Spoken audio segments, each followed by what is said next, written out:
It's Friday, December 19th, 2025. Happy 6th night of Hanukkah. Welcome to episode 184 of the Alameda Postcast, an audio service of the Alameda Post. I'm your host, Scott Peel.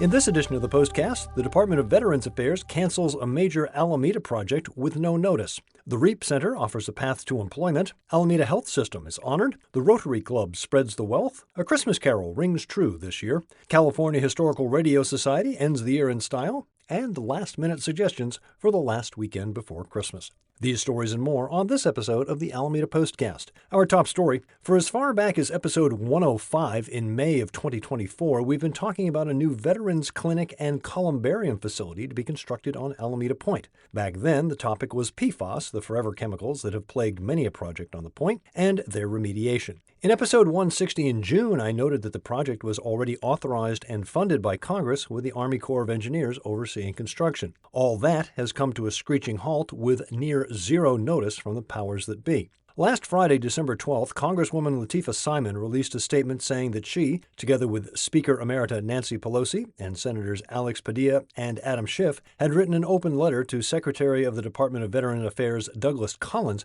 asking for information on why the VA decided to cancel construction of the VA Clinic and Columbarium Cemetery that had been planned for decades at Alameda Point. A columbarium is an above-ground facility for cremated remains. The cancellation of the project came as a surprise to many people because the city of Alameda was never officially informed of the decision and still has not been contacted by the VA. According to Communications and Legislative Affairs Officer Sarah Henry, the city of Alameda, quote, has not received any notification from the VA about the Alameda Point project, end quote. Simon's office had received a congressional notification on August 28th, which announced the decision to cancel the project, and in turn unofficially let Alameda officials know. As Jean Chen noted in her article, it is unclear why Simon, Pelosi, Padilla, and Schiff waited until December 12th to write a letter to VA Secretary Collins when they received the initial notice over 3 months ago. The congressional notice did state a few reasons for canceling the project, alleging the city of Alameda is not accessible to veterans seeking care, an estimated $1.3 billion for flood and foundation mitigation efforts on the proposed site, and the presence of PFAS in the soil. The soil testing began in 2024, but test results were never released. The $1.3 billion figure has been called into question by Abby Thorne-Lyman, Alameda's Director of Base Reuse and Economic Development, who has yet to receive a breakdown of that number. Thorne-Lyman noted that the VA had been very responsive early in the process, but as of this summer, effectively went radio silent. A spokesperson for the VA who requested anonymity told the Post via email, quote, as an alternative, VA is developing plans for a community-based outpatient clinic in Oakland, which significantly increases veteran access to care. VA is also assessing other locations for a cemetery in San Francisco, end quote. This, despite the fact that the project has already received over $395 million in congressionally approved federal funding. The story continued Monday morning as Mayor Marilyn Ezzy Ashcraft stood on the steps of the Veterans Memorial Building surrounded by a dozen veterans, Oakland Mayor Barbara Lee, Alameda City Councilmember Greg Bowler, Interim City Manager Adam Pulitzer, and staff from the offices of Congresswoman Lateefah Simon, California State Senator Jesse Adergien, and District 18 Assemblymember Mia Bonta. Mayor Lee spoke about her father, who was a veteran who lived in Alameda. She declared that Alameda and Oakland would not stop fighting and would, quote, continue to work with the federal government and pressure the federal government and remind them how wrong, end quote,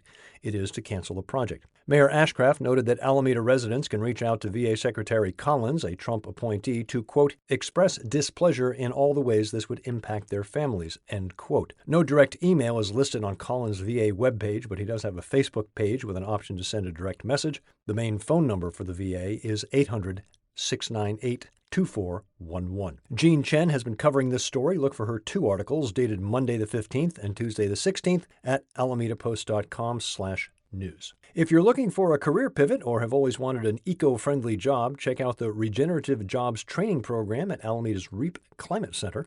The 6-week paid training program is designed to launch participants into a well-paid, in-demand job that you can feel good about. The training, which is funded by a Catalyst grant from the California Jobs First program, is intended for Bay Area communities that have historically been excluded from economic and environmental opportunities, such as low-income individuals, Black, Indigenous, and people of color populations, veterans, and those re-entering the workforce. The training is entry-level, no experience required. Eligible applicants must be age 18 or older, able to lift 25 pounds, and must enroll by January 30th, 2026. The program is located at the REAP Climate Center. Courses offered Tuesdays on Zoom and Sundays in person with 2 hours of independent study. For details on courses of study and skills to be taught, as well as a link to apply, head to alamedapost.com/news.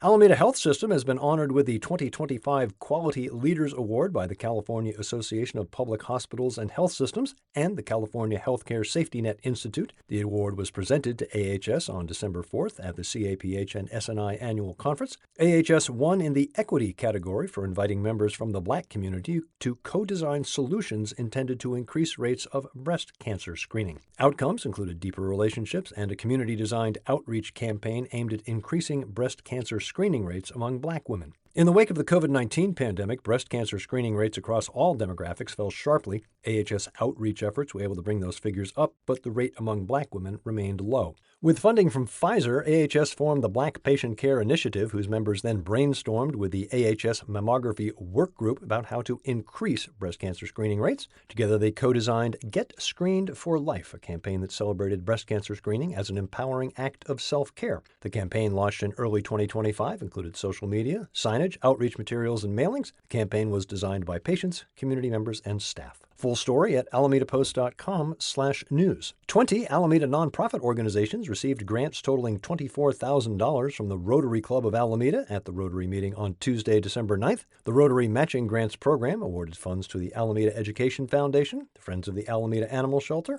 Alameda High School Music Boosters, Trinity Lutheran Church, First Presbyterian Church, Alameda Food Bank, Boys and Girls Club, Alameda Family Services, City of Alameda Babe Ruth League, Friends of the Alameda Park and Recreation Foundation, Rhythmics Cultural Works, Community Action for a Sustainable Alameda, Midway Shelter, Girls Inc., the Feather House Foundation, Alameda Point Collaborative, All Good Living, Boy Scout Troop 11, Alameda Meals on Wheels, and the Alameda Post.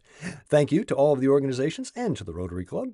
Article at alamedapost.com/alameda-life. The Food Bank Players are in their final weekend of A Christmas Carol at First Congregational Church at 1912 Central Avenue. Vivian Wolf took in the production, which definitely rings true this year. Find her review along with pictures at alamedapost.com/arts. Final shows are tonight, Friday, and Saturday at 7, Sunday at 4. Admission is free, donations encouraged. All proceeds benefit the Alameda Food Bank. Theater was in the air at the Alameda Veterans Memorial Building on Saturday as the California Historical Radio Society held their annual holiday party. Among the highlights, an Elvis-inspired music set sung by legendary rock journalist Ben Fong Torres, a keynote speech from Executive Director Rachel Lee, and a talk from former KCBS morning personality and author of Mornings with Madden, Stan Bunger, who gave an update on the ongoing project to catalog and digitize existing Bay Area radio recordings, which are currently stored on magnetic tape and rapidly becoming unstable as time passes. Stan will be my guest on an upcoming episode of the Alameda Connection. The festivities were capped off by a full episode reenactment of a vintage Ozzie and Harriet Christmas episode with former KSAN host Terry McGovern and former KCSM Morning Cup of Jazz host Elisa Clancy in the title roles.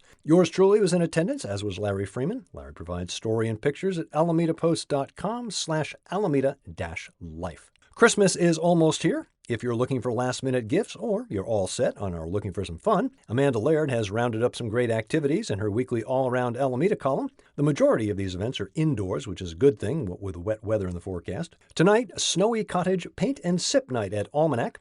On Saturday, head back to Alameda Point for the Faction Brewing Winter Market from 1 until 6, featuring over 35 vendors. From 1 until 5 on Saturday, head to Alameda Avenue near Park Street for the holiday edition of Saturday at the Avenue with music, games, and vendors. Head back to Faction Saturday night for a movie double feature, starting with the quirky and rarely seen Santa and the Fairy Snow Queen, and capped off with the all-time classic It's a Wonderful Life. If you're in need of something more soothing, The Hearth of Winter, a solstice sound bath, is at the Breathing Room, 1708 Lincoln Avenue from 7 until 9. Details in the all-around Alameda column at alamedapost.com/alameda-life. Hope you can join me Sunday morning at 8 a.m. on KCSM HD2 or streaming at kcsm.org. My guest on the Alameda Connection will be Rachel Campos-Ivanoff of Radium Presents.